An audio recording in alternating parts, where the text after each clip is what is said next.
Assalamualaikum warahmatullahi wabarakatuh. Salam sejahtera bagi kita semua dan semangat pagi bagi Bapak Ibu Dewan Juri yang menyaksikan video saya dimanapun Bapak Ibu berada. Bapak Ibu, penuh perjuangan bagi saya untuk datang ke tempat ini. Sebelum saya berangkat, istri saya berteriak, "Mas, gasnya nih habis, beli sana di toko depan." Ya, ntar aja kenapa? Sudah telat nih. Oh, oke. Mulai besok makan aja ya di warung. Oke, aku berangkat sekarang. Phew. Dengan penuh keringat, saya mulai menuju ke tempat ini. Tiba-tiba di tengah jalan, bip bip, indikator bahan bakar saya menyala. Ini tandanya saya harus menuju ke tempat pengisian bahan bakar. Tapi ternyata, wow, antriannya panjang sekali. Bapak Ibu Dewan Juri, saya dan istri saya sangat membutuhkan energi bahan bakar untuk memasak, untuk mengendarai kendaraan. Bagaimana dengan Bapak Ibu sekalian? Maka perkenankan saya, Sindu Sangka, selaku agen customer service dari PT Perusahaan Gas Negara, selama 15 menit ke depan ingin bercerita mengenai penyaluran energi baik dari PT PGN. Bapak Ibu, saya dilahirkan di Surabaya 33 tahun yang lalu dan berhasil menyelesaikan pendidikan terakhir di S1 Manajemen Pariwisata. Hal ini membuat saya mendapatkan amanah untuk menjadi seorang agen customer service di PT Perusahaan Gas Negara tepat di tahun 2013. Bapak Ibu sekalian, apa yang terlintas di benak kita jika kita mendengar 3 huruf ini? P, G, dan N. PGN. Baik, mari kita bahas PGN sebagai sebuah branding. PGN merupakan perusahaan yang bergerak di bidang transmisi dan distribusi gas bumi. PGN merupakan perusahaan retail dalam bidang energi. Namun, jika kita lihat kembali, apa wujudnya? Apakah dapat dirasakan? Ya. Apakah energi baik? Sangat baik. Apakah bermanfaat? Tentu. Namun, mana packagingnya? Maka dari itu, sebagai dampak perusahaan retail yang tidak dapat mewujudkan langsung produknya di hadapan para penggunanya, PGN membutuhkan penanganan khusus. Oleh karena itu, di sini saya mengemban 3 tugas dan tanggung jawab saya.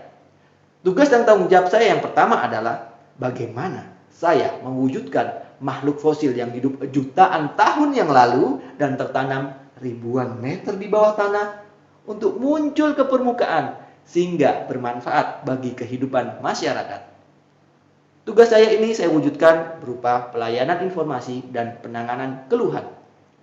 Kalau sudah tahu, apalagi tugas saya?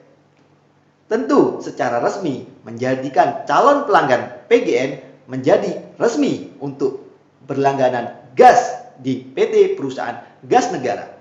Tugas saya ini merupakan kontribusi saya secara langsung dalam peningkatan revenue untuk PGN. Lalu, apalagi tugas saya? Tugas saya yang ketiga adalah pencatatan data interaksi pelanggan. Tugas ini cukup penting untuk mengawasi kualitas pelayanan kami sejak awal hingga akhir. Tugas ini pula digunakan sebagai perencanaan penjualan bagi perusahaan. Amazing. Sungguh luar biasa tugas dan tanggung jawab saya. Maka, kira-kira kompetensi apa yang harus saya miliki? 3 kompetensi yang saya miliki. Yang pertama adalah, dalam latar belakang ilmu saya diharuskan untuk dapat berkomunikasi dan berinteraksi dengan banyak orang. Maka sejak saat itu, saya secara sadar mengasah kemampuan ini. Dan ternyata sangat dibutuhkan sebagai seorang agent customer service. Kompetensi saya yang kedua, Bapak Ibu Dewan Juri yang terhormat. Rasa percaya diri saya dapat dirasakan oleh lawan bicara saat saya memberikan penjelasan secara verbal.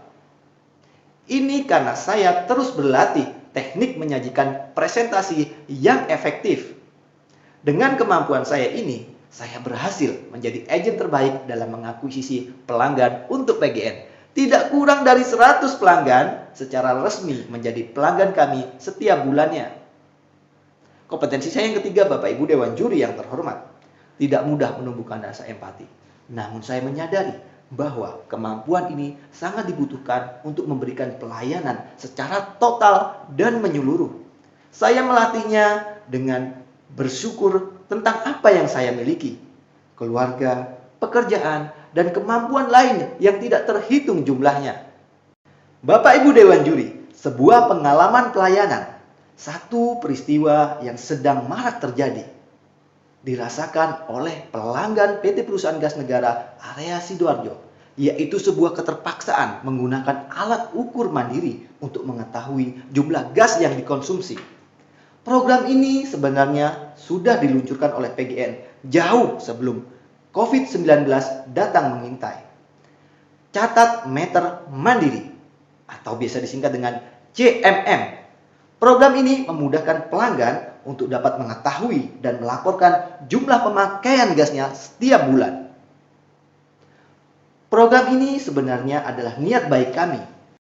Sayangnya, niat baik tidak direspon sesuai dengan keinginan kita. Banyak pelanggan yang mengabaikannya. Pasalnya, program ini mengharuskan pelanggan untuk familiar dalam menggunakan aplikasi sederhana yang diinstal melalui handphone.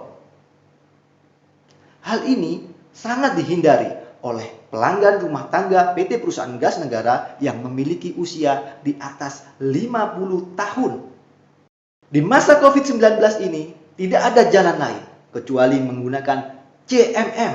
Jika tidak, PGN terpaksa menggunakan pemakaian rata-rata pelanggan untuk disertakan di dalam tagihannya. Tentu, hal ini menuai protes pelanggan, karena pelanggan akan merasa dirugikan. Pelanggan akan merasa pemakaiannya tidak sesuai dengan tagihannya. Walaupun sosialisasi telah dilakukan sesuai dengan timeline PGN, masih banyak pelanggan yang belum mengetahuinya dan memahaminya dengan baik. Respon para pelanggan ini tentunya dengan marah. Mereka merasa bahwa PGN melakukan manipulasi tentang pemakaian pelanggan itu sendiri. Kebutuhan pelanggan sebenarnya sederhana. Pelanggan ingin PGN tidak berbuat curang. Mereka ingin PGN transparan dalam pemakaian gas pelanggan. Hal ini benar terjadi terhadap saya. Seperti terjadi dengan Bapak Sutarno. Beliau adalah pelanggan rumah tangga dengan rata-rata pemakaian 70 meter kubik setiap bulannya. Ini disebabkan karena Bapak Sutarno memiliki tagihan akhir yang dicatat sangat tinggi, sehingga pemakaian berikutnya mengikuti tagihan sebelumnya. Tentu Bapak Sutarno tidak menerima akan kejadian ini. Tidak lama kemudian, istri beliau datang ke kantor. Beliau menceritakan bahwa Bapak Sutarno 3 bulan terakhir ini sudah tidak bekerja. Beliau terkena pengurangan karyawan, efek dari pandemi ini. Untuk kebutuhan sehari-hari saja sangat sulit sekali.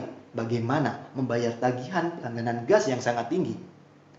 Bapak Ibu, apakah menurut Bapak Ibu ini sebuah peluang? Berikut ini adalah kreativitas saya. Kreativitas saya yang pertama adalah tangible service. Sadar kemungkinan ini akan terjadi, saya menyiapkan unsur-unsur tangible untuk melayani pelanggan sehingga pelanggan merasa nyaman saat menyampaikan kebutuhannya. Saya menyiapkan souvenir, brosur informasi yang saya kirimkan melalui sekretaris perusahaan. Melalui data pelanggan pula, saya mengetahui bahwa beliau memiliki fasilitas WhatsApp. Sehingga kemudian saya memutuskan melayani pelanggan, yaitu Bapak Sutarno, melalui jaringan video. Dengan demikian, beliau merasa terlayani meskipun tidak bertemu langsung dengan saya. Kreativitas saya yang kedua adalah kalkulasi visual. Saya membuatkan printout grafik tentang pemakaian dan tagihan berlangganan. Dengan demikian, pelanggan dapat melihat secara langsung tagihan dan pemakaian gasnya. Dengan melihat seperti itu, pelanggan mengetahui secara real pemakaiannya dan tidak lagi beranggapan bahwa PGN berbuat curang. Kreativitas saya yang ketiga, Bapak Ibu Dewan Juri yang terhormat. Pilihan solusi. Saya jelaskan secara perlahan kepada pelanggan bahwa pemakaian beliau tinggi dikarenakan pencatatan meter sebelumnya yang di rata-rata untuk pemakaian selanjutnya. Pelanggan dapat memahami. Dengan demikian pun, saya dengan mudah dan memberanikan diri saya memberikan masukan terhadap perusahaan agar pelanggan seperti Bapak Sutarno memiliki kebijakan khusus. Dengan demikian, saya menyarankan bagaimana jika pelanggan tersebut masuk dalam kategori pembayaran tagihan secara cicilan. Gayung bersambut, perusahaan kami menyetujuinya agar mempermudah proses pembayaran. Solusi yang kedua adalah bahwa saya memberikan penjelasan betapa mudahnya untuk menggunakan catat meter mandiri. Jika Bapak Sutarno keberatan menggunakan handphone, maka saya memberikan alternatif lain untuk mengirim catat meter mandiri melalui surat maupun datang langsung ke kantor. Tentu, ini membawa kesejukan di hati Bapak Sutarno. Dengan demikian, tagihan beliau tidak terkena rata-rata lagi. Lalu apa pengalaman yang dapat dipetik mengenai hal ini? Yang pertama adalah pelanggan menjadi lebih proaktif untuk mencari informasi mengenai proses berlangganan melalui media cetak maupun media elektronik. Sehingga pelanggan mengetahui apa yang harus dilakukan saat melakukan proses berlangganan gas. Yang kedua Bapak Ibu, kepercayaan. Pelanggan sudah tidak lagi curiga tentang apa yang dilakukan oleh PT Perusahaan Gas Negara. Sejatinya, apa yang dilakukan oleh PT Perusahaan Gas Negara demi keamanan dan kenyamanan pelanggan itu sendiri. Untuk melakukan aktivitas saya tersebut, saya membutuhkan pengembangan diri. Pengembangan diri yang saya lakukan yang pertama adalah menjadi seorang get freelance untuk mengasah komunikasi saya. Bapak Ibu Dewan Juri, tahukah Bapak Ibu bahwa saya memiliki hobi traveling? Saya suka sekali mengunjungi tempat-tempat yang bernilai sejarah. Dan hal ini membawa saya mendapat kesempatan untuk menjadi guide lokal. Ini saya manfaatkan untuk mengasah kemampuan komunikasi saya. Yang kedua Bapak Ibu Dewan Juri, aktif dalam kegiatan sosial untuk mengasah empati saya. PGN melalui bagian Company Social Responsibility atau CSR sering sekali mengadakan aktivitas sosial di sepanjang jalur pipa kami bersama stakeholder lainnya. Sebagai agen yang proaktif dan cepat tanggap, saya tidak menyia-nyiakan kesempatan ini. Saya bergabung di dalamnya untuk mengasah rasa empati saya. Pengembangan diri saya yang ketiga adalah berolahraga yoga. Bapak Ibu Dewan Juri yang terhormat, pelanggan yang datang ke tempat kami memiliki karakter yang berbeda-beda. Apa jadinya jika saya tidak memiliki kesiapan mental dan kecerdasan emosi dalam menghadapi pelanggan tersebut? Tentu kinerja saya akan dinilai buruk. Agar memiliki kecerdasan emosional yang baik, maka saya melakukan olahraga untuk memperkuat kecerdasan emosional saya dengan melakukan yoga. Bapak Ibu Dewan Juri yang terhormat, semua apa yang saya lakukan ini tentu dinilai oleh perusahaan yang terangkum dalam sebuah pencapaian kinerja.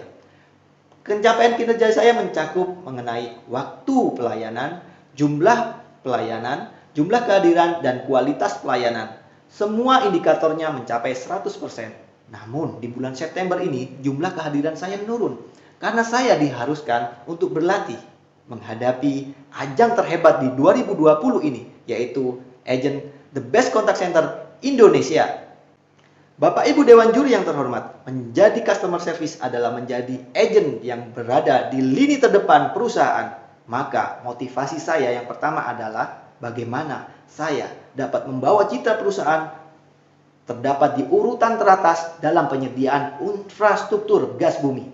Bapak Ibu Dewan Juri yang terhormat, hidup adalah pelayanan. Dengan melakukan pelayanan, tentu saya merasa menyebarkan energi baik bagi sesama. Maka motivasi saya selanjutnya adalah melakukan pelayanan secara maksimal terhadap seluruh pelanggan sebaik mungkin. Motivasi saya yang terakhir adalah saya ingin menjadi agen terbaik di antara terbaik. Dengan demikian, saya dapat menularkan ilmu pengetahuan pelayanan saya terhadap para pekerja pelayanan dimanapun berada. Demikian presentasi yang dapat saya sampaikan. Saya berharap Bapak Ibu memberikan nilai terbaik bagi saya. Saya, Sindu Sangka, agen customer service dari PT Perusahaan Gas Negara. Salam energi baik.